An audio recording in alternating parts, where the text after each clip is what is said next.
BMW E39.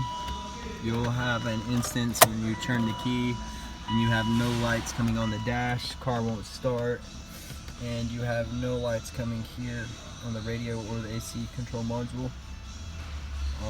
Hazards work, door locks work,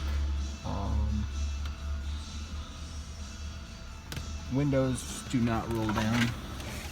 Basically there's a few common issues. Generally it'll either be the power fuses that are coming to the actual distribution box, or as we have here, secondary distribution box. And as you can see, this did not have a nut. Let's see if we can get it to focus right there. Not have a nut. It's all rusted. Very common for water to come from your sunroof through your sunroof drain and come into the floor panel and cause rust down here, corrosion. Very common issue with the E39s.